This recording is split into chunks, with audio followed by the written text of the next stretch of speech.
है Indu broadcasting private limited और आप देख रहे हैं इंडियन न्यूज, हर पल, हर क्षण, हर सच। छत्तीसगढ़ विधानसभा में गरीब ग्रामीणों के लिए एक अहम फैसला किया गया। वित्त मंत्री ओपी चौधरी ने अब प्रधानमंत्री आवास के लिए ग्रामीणों को निःशुल्क रेत मुहैया कराए जाने का ऐलान किया है।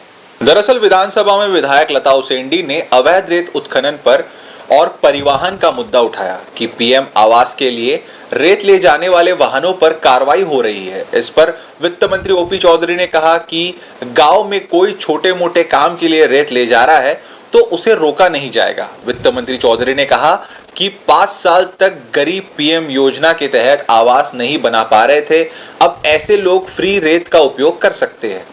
माननीय अध्यक्ष महोदय, कई ऐसे इलाके हैं जहाँ पे रेत खदान लीज पे नहीं दिया गया है, जिसके कारण से बहुत सारी दिक्कतें आ रही। जैसे कोंडागांव जिले का ही मामला है और आए दिन रोज ट्रैक्टर और ट्रक छोटे छोटे कामों के लिए, प्रधानमंत्री आवास के लिए हो या अन्य कार्यों के लिए भी ले जाए जाते हैं, उन्हें पकड़ा जाता है।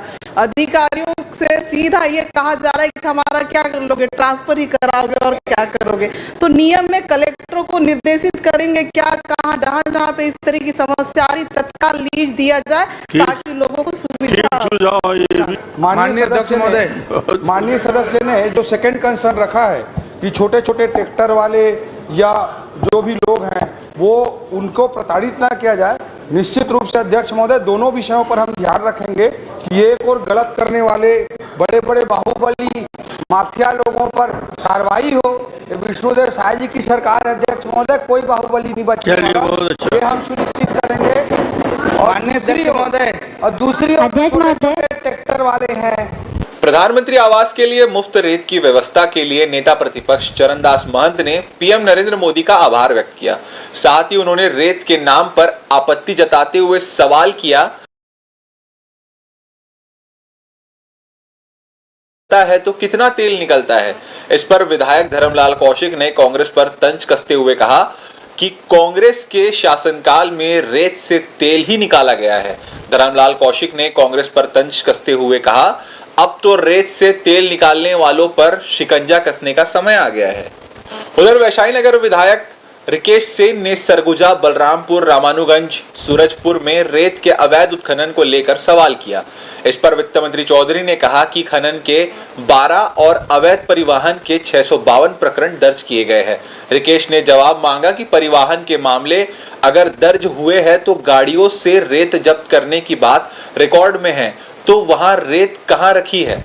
विधायक सेन ने जब्त रेत को अवैध तरीके से बेचने वालों के खिलाफ जांच कार्रवाई की मांग की है। मैं व्यक्तिगत नहीं, मैं सार्वजनिक सदन में मैं आपसे जांच की मांग से ये चाहता हूँ।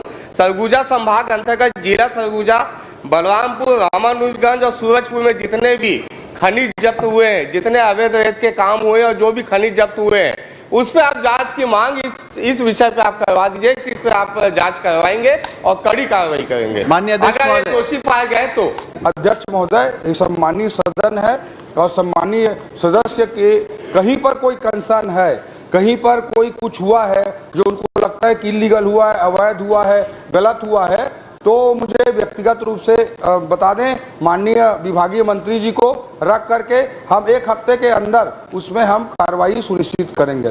छत्तीसगढ़ विधानसभा में अवैध रेत खनन और पीएम आवास के लिए फ्री में रेत उपलब्ध कराने का मामला गूंजा। इस पर लता उसेंडी, वैशाली नगर विधायक रिकेश सेन, धर्मलाल कौशिक, धर्मजीत और वित्त मंत्री ओपी चौधरी के सवाल जवाब हुए। अब देखना होगा कि पीएम आवास के लिए मुफ्त में रेत उपलब्ध कराने पर पीएम आवास योजना कितनी गति पकड़ती है। न्यू वीडियोस की अपडेट पाने के लिए सब्सक्राइब करें इंडियन न्यूज को और बेल आइकन को दबाएं।